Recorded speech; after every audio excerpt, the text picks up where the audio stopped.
Hello my dear students, कैसे आप सभी। उम्मीद करता हूं कि आप सभी एकदम बहुत बढ़िया होंगे। आपका फिर से स्वागत है हमारी एक और नई वीडियो में। और जैसा कि पता है आप सभी को, आज क्लास 12 का हिस्ट्री का पेपर था और काफी शानदार, आसान, इजी पेपर आया है। मैंने तो बहुत सारे question previous year question paper में कराए थे, वो भी इसमें से पूछ लिए गए हैं।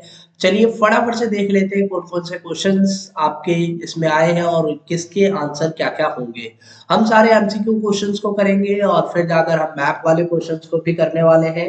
सारी चीजें देखने वाले हैं हम। ऑलरेडी हमारे पास इसमें मैप तो इंक्लूड नहीं है, पर हम ये सारी चीजें पता करने की पूरी पूरी कोशिश करेंगे। तो चलिए बच्चों, शुरू करते हैं आज के अपने इस वीडियो को। चैनल पे नए हैं तो चैनल को सब्सक्राइब जरूर कर दीजिएगा, बेल आइकन को प्रेस कर दीजिएगा। और चलिए बच्चों, शुरू करते हैं। ये हमारे पास पूरा का पूरा हिस्ट्री का पेपर है। क्लास 12 का जो हिस्ट्री का पेपर आज का हुआ था और काफी मजेदार पेपर हुआ। सेट नंबर 3 है हमारे पास। उस हिसाब से आप देख लीजिएगा आपके पास कौन सा है और किस तरीके से आपके सॉल्यूशन उसके हो सकते हैं। हम फटाफट से सारे सॉल्यूशन पे बात करेंगे। जैसे कि पहला प्रश्न है, इसमें पूछा गया है कि निम्नलिखित में से कौन सेना के पूर्व ब्रिगेडियर और भारतीय पुरातात्विक सर्वेक्षण के डायरेक्टर जनरल थे। अगर हम बात करें कि सेना के पूर्व ब्रिगेडियर कौन थे, जॉन मार्शल थे, आर डी बैनर्जी थे, अलेक्जेंडर कनिंगम थे या फिर आर ई एम व्हीलर थे। और वो भारतीय पुरातात्विक सर्वेक्षण के डायरेक्टर जनरल भी रहे। तो बच्चों इसका सही उत्तर है आर ई एम व्हीलर। ठीक है। सेकंड प्रश्न की बात करें तो कह रहा है कि निम्नलिखित चित्र को दिए गए विकल्पों में से पहचान कीजिए। ये एक चित्र दे रखा है और कह रहा है कि बताइए कौन है। सुल्तान जहां बेगम है, जहांआरा बेगम है, शाहजहां बेगम है या फिर रुखसार बेगम है। तो बच्चों इसका सही उत्तर है शाहजहां बेगम। ये शाहजहां बेगम की तस्वीर है, भोपाल की नवाब थी ये। ठीक है, भोपाल की बेगम थी। कह रहा है कि ये प्रश्न जो है केवल दृष्टिबाधित परीक्षार्थियों के लिए। कह रहा है कि सांची स्तूप निम्नलिखित में से किस राज्य में स्थित है।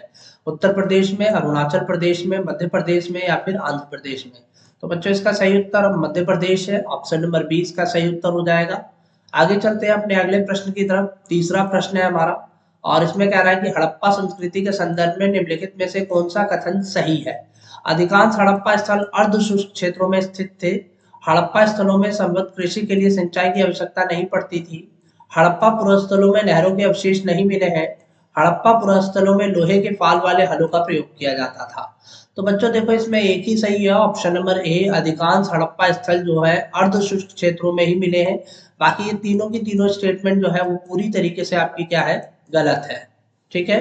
चौथे प्रश्न की बात करें तो कह रहा है कि हड़प्पाई लिपि के संदर्भ में निम्नलिखित में से कौन सा कथन सही नहीं है। ये लिपि आज तक पढ़ी नहीं जा सकी है। ये लिपि बाईं से दाईं ओर लिखी जाती थी। ये वर्णमालीय नहीं थी। इसमें चिन्हों की संख्या 375 से 400 के बीच थी। तो बच्चों कथन सही नहीं पूछा है, तो कथन ये सारी चीजें आपको सही लग रही होंगी। पर जब आप ऑप्शन नंबर बी को बहुत ध्यान से पढ़ेंगे तो आपको यहाँ पर एक छोटी सी मिस्टेक दिखाई देगी। वो कह रहा है कि बाईं से दाईं, जबकि जो हड़प्पाई लिपि थी वो दाएं से बाएं की ओर लिखा जाता था। ठीक है, दाएं से बाएं, ना कि बाएं से दाएं की ओर। तो ये इसका उत्तर हो जाएगा। पांचवें प्रश्न में कह रहा है कि दिए गए उपयुक्त विकल्प अपनी उत्तर पुस्तिका में लिखिए। डैश प्रथा एक पुरुष की अनेक पत्नियां होने की सामाजिक परिपाटी है। बहिर्विवाह, बहुपत्नी प्रथा, अंतर्विवाह या फिर बहुपति प्रथा। एक पुरुष की अनेक पत्नियां जो है वो बहुपत्नी प्रथा के अंदर होती है। ऑप्शन नंबर सी इसका एकदम सही उत्तर हो जाएगा। छठे प्रश्न की बात करें तो अभिकथन और कारण वाला प्रश्न दे रखा है आपको। और इसमें जो अभिकथन आपको दे रखा है वो कह रहा है कि 8वीं सदी के कैलाशनाथ मंदिर को की पहाड़ी को काटकर इसे बनाया गया था। कारण, मंदिरों को पहाड़ काटकर कृत्रिम गुफाओं का रूप देने का आदेश राजा अशोक ने दिया था। तो देखो 8वीं सदी में कैलाशनाथ मंदिर को बनाया गया, ये बात तो सही है। पर मंदिर की पहाड़ी को काटकर जो कृत्रिम गुफा का जो गुफाओं को मंदिर का आकार देने का जो आदेश है वो राजा अशोक के द्वारा नहीं दिया गया था, जबकि राष्ट्रकूट राजा कृष्ण के द्वारा दिया गया था। तो सेकंड स्टेटमेंट क्या है इसकी, गलत है। तो ऑप्शन नंबर सी इसका एकदम सही उत्तर हो जाएगा। ए सही है परंतु आर जो है वो क्या है, गलत है। ठीक है। आगे बात कर लेते हैं अपने अगले प्रश्न की। सातवें प्रश्न पे आ जाते हैं। कह रहा है कि निम्नलिखित जानकारी की सहायता से मध्यकालीन विश्व यात्री की पहचान कीजिए। मध्यकालीन विश्व यात्री 1332 से 33 में भारत के लिए प्रस्थान करने से पहले वह मक्का की तीर्थ यात्रा कर चुका था।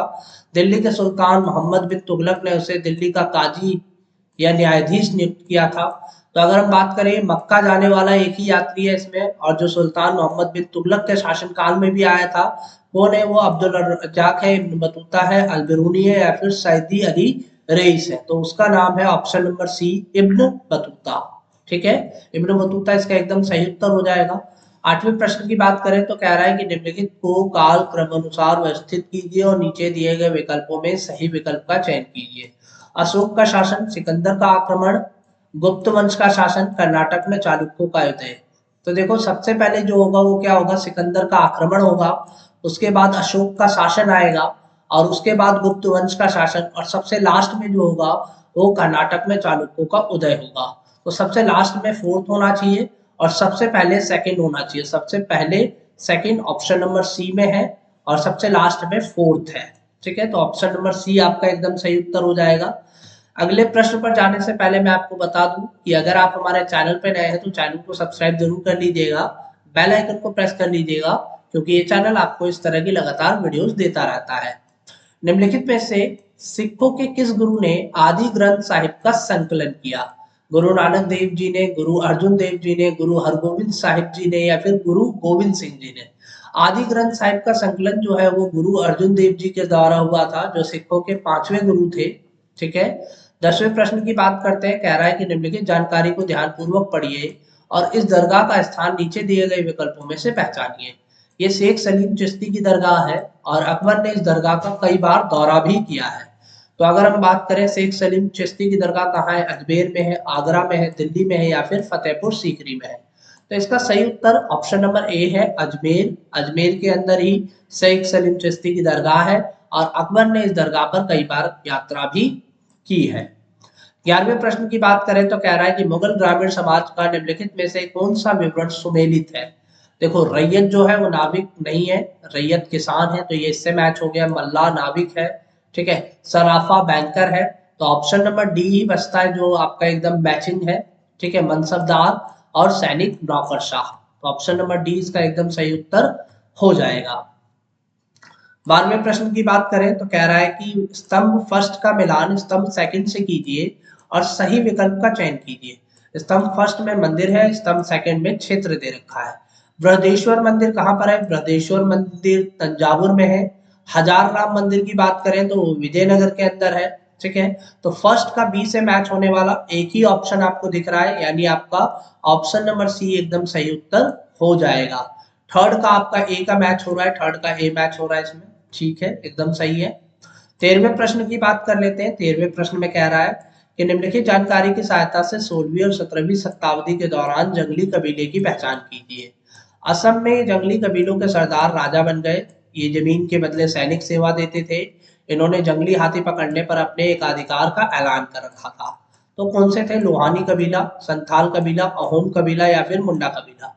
जब भी असम की बात होगी तो ये आपका अहोम कबीला आप याद रखिए। अहोम कबीला जो है वो असम से संबंधित है, तो इसलिए ऑप्शन नंबर सी आपका एकदम सही उत्तर हो जाएगा। ठीक है, 14वें प्रश्न की बात कर लेते हैं। 14वें प्रश्न में कह रहा है कि बंगाल में इस्तेमारी बंदोबस्त लागू करने में अंग्रेजों के प्राथमिक उद्देश्य की पहचान कीजिए। बंगाल के अंदर जो उन्होंने इस्तेमारी बंदोबस्त लागू किया था उसमें अंग्रेजों का जो उद्देश्य था वो क्या था? क्षेत्र के किसानों को सशक्त करने के लिए, क्षेत्र में भूस्वामित्व को समाप्त करने के लिए, जोतदारों का कृषि उत्थान बढ़ाने के लिए, या ब्रिटिश सरकार को वित्तीय सहायता प्रदान करने के लिए? तो बच्चों इसका सही उत्तर ऑप्शन नंबर डी है। सरकार, ब्रिटिश सरकार हमेशा अपने बारे में सोचती थी, इसलिए उसने ऑप्शन नंबर डी एकदम सही उत्तर है। 15वें प्रश्न की बात करते हैं। तो निम्नलिखित में वीर शैव परंपरा के संदर्भ में सही विकल्प का चयन कीजिए। इस परंपरा का उद्भव कर्नाटक में हुआ। वे विष्णु के अनुयायी थे, वे पुनर्जन्म के सिद्धांत को मानते थे, वे श्राद्ध संस्कार का पालन करते थे। तो इसमें सिर्फ एक ही सही है, ऑप्शन नंबर ए। इस परंपरा का जो उद्भव है वो कहाँ हुआ था? कर्नाटक के अंदर हुआ था। ठीक है, 16वें प्रश्न की बात कर लेते हैं। कह रहा है निम्नलिखित में से कौन बिहार क्षेत्र से 1857 के विद्रोह का नेता था? शाहमल, गुन्नू, कुंवर सिंह, नाना साहब? ये क्वेश्चन मैंने आपको कितनी बार कराया है। कुंवर सिंह जो थे वो बिहार से 1857 के क्रांति के नेता थे। 17वां प्रश्न, निम्नलिखित में से किस स्थान पर 10 मई 1857 को विद्रोह शुरू हुआ था? बैरकपुर से, मेरठ की छावनी से, दिल्ली से, या फिर लखनऊ से? तो इसका सही उत्तर मेरठ छावनी हो जाएगा। ऑप्शन नंबर सी इसका एकदम सही उत्तर हो जाने वाला है। ठीक है बच्चे, अगले प्रश्न पे चलते हैं। ये थोड़ी सी स्लाइड गड़बड़ हो गई है, मैं इसको ठीक कर देता हूँ थोड़ा सा। ठीक है, और उसके बाद फिर हम क्वेश्चन देख लेते हैं इसके। हाँ, ये क्वेश्चन आ गया आपका। 18वें प्रश्न में कह रहा है कि निम्नलिखित में से किसने संविधान सभा में प्रस्ताव पेश किया कि भारतीय राष्ट्रीय ध्वज में केसरिया, सफेद और गहरे हरे रंग का समान अनुपात में क्षैतिज तिरंगा होगा और केंद्र में नीले रंग का चक्र होगा? सरदार वल्लभ भाई पटेल, राजेंद्र प्रसाद, बी.आर. अम्बेडकर और जवाहरलाल नेहरू। तो बच्चों ये प्रस्ताव भी जवाहरलाल नेहरू का था। ऑप्शन नंबर डी इसका एकदम सही उत्तर हो जाने वाला है। 19वें प्रश्न की बात करें तो कह रहा है कि नीचे दी गई जानकारी से की सहायता से संविधान सभा के सदस्य की पहचान कीजिए। वे संविधान की प्रारूप समिति के सदस्य थे, वे एक वकील थे, इन्होंने संविधान का प्रारूप तैयार करने के लिए महत्वपूर्ण सुझाव दिए और वे मद्रास चेन्नई के रहने वाले थे। ये सारी चीजें मिलाकर ऑप्शन नंबर सी आपका एकदम सही उत्तर हो जाता है। अल्लादी कृष्णा स्वामी अय्यर ही थे जिन्होंने ये सारी विशेषताएं जिनके अंदर थी। 20वें प्रश्न की बात करें तो कह रहा है कि निम्नलिखित में से किस आंदोलन को लाल बाल पाल ने व्यापक बनाया और 1905-1907 तक अपने संघर्ष को अखिल भारतीय चरित्र के रूप में व्यक्त किया?